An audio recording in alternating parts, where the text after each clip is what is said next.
12. 서울서에 실린 신성설. 서울대학교 철학과 교과서에는 허경영의 신성설에 관한 이론이 수록되어 있다.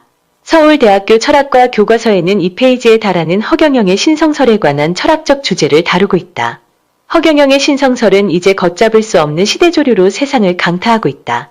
13. 허경영의 시공초월 능력. 인간은 3차원의 세계에 살고 있다. 즉 시간과 공간과 거리와 중력과 온도에 갇혀 살고 있다. 허경영은 타임머신을 타고 과거와 미래의 시간여행을 자유자재로 하는 최초의 지구인이다. 허경영의 타임머신은 가상의 세계가 아니라 천사 테스트로 실증되는 타임머신. 허경영의 12권세와 12권능과 12통. 허경영에게는 하늘로부터 가져온 12권세와 12권능과 12통이 있다. 허경영의 축복을 받고 백공명패를 하는 자에게는 이 권세와 권능의 일부를 분양받는다. 또 8가지의 전신갑주를 받는다.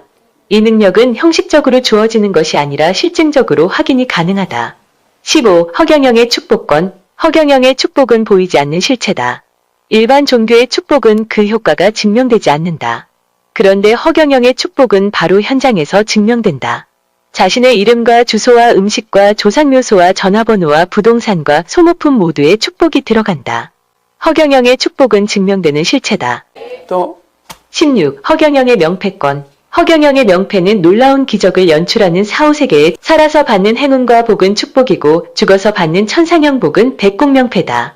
지금까지 허경영의 백공명패를 통해 일어난 기적은 수도 없이 많다. 예를 들면 조상들이 천도의 은혜를 입고 천상형 복을 받는다.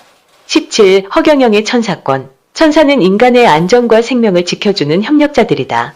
천사는 기독교, 유태교, 이슬람교, 불교 등에서 공히 통용되는 실체적 존재다.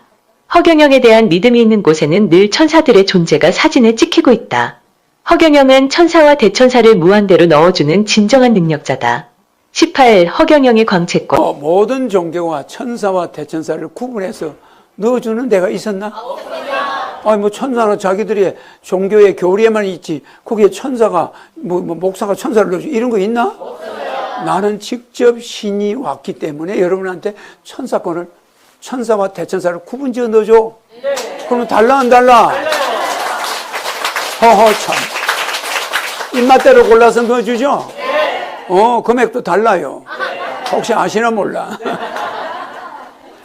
허경영의 축복을 받은 사람은 모두 허경영의 광채권을 분양받는다. 그것도 무상으로 말이다. 이 광채권은 쓰러진 사람도 살리는 귀한 권능이다. 이것은 누가복음에서 예수가 72제자들에게 마귀를 쫓아내고 병을 치유하며 기적을 행하는 능력을 준 것과 같은 권능이다.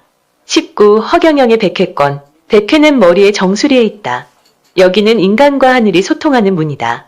백회가 열리면 암과 치매와 빙의에 시달리게 된다. 허경영은 인간의 백회를 닫아주고 열어줄 수 있는 유일한 지구인이다. 허경영은 백회 심판권을 가지고 지구에 와 있는 살아있는 심판자이다. 20. 허경영의 방언권. 석가모니는 돌바위 등의 사물들을 무생물이라 하였는데 이것은 착각이다.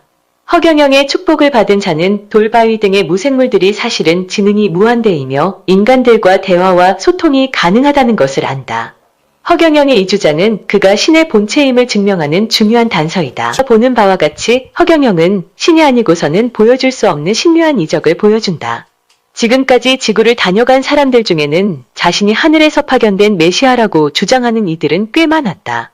그러나 그들의 주장은 메시아를 뒷받침할 만한 아무런 증거를 남기지 못했다. 그러나 허경영은 무슨 증거가 있었나?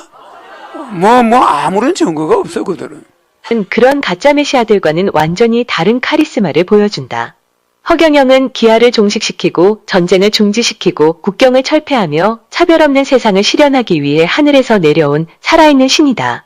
그는 완성된 1천만 명의 지구인들을 백공하늘로 인도할 것이다. 예로부터 금강산 12,000봉에는 12,000명의 도통군자가 나올 것이라고 했는데 과연 금강산 줄기의 경기도 양주시 고령산에는 허경영의 하늘궁이 있다. 고령산이란 글자 그대로 우주 최고의 영혼을 가진 신인 허경영이 주재하는 곳이다. 허경영은 성경에서 지목하는 메시아의 이상을 가장 확실하게 보여주는 신의 화신이다. 화신이란 본체를 하늘에 두고 지상에서 본체의 권능을 직접 행사하는 신을 말한다. 예수는 신의 아들이라 했으니 본체의 화신이 아니라 본체의 분신이다. 본체의 화신과 분신은 다르다. 예수는 분신이었어. 허경영은 본체 자체의 화신이니 예수와는 사역의 목적과 방법이 다르다. 즉 본체 자체가 직접 화신한 것과 본체의 일부가 분신한 것은 분명한 차이가 있는 것이다. 허경영은 본체의 화신이므로 말세의 지구의 심판자의 사명으로 온 것이다. 허경영은 수많은 기적들을 통해 자신의 메시아적 모습을 증명하고 있다. 허경영이 신의 본체라는 증거는 수천 가지다. 허경영은 예수의 사상과 불교 철학, 인도 철학, 그리고 공자노자, 순자 등의 제자 백가들과 소크라테스, 플라톤, 칸트, 헤겔 등의 서양 철학을 총망라하고 있다. 허경영은 세상에 존재하는 모든 종교의 경전들을 섭렵하고 있다.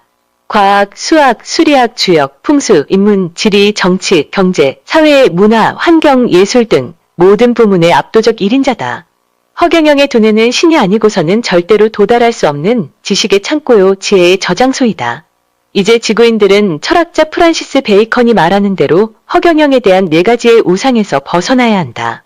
곧 종족의 우상, 동굴의 우상, 시장의 우상, 극장의 우상에서 말이다. 이제 세상 사람들은 허경영에 대한 모든 종류의 편견이나 오류나 선입관에서 탈출해야 한다.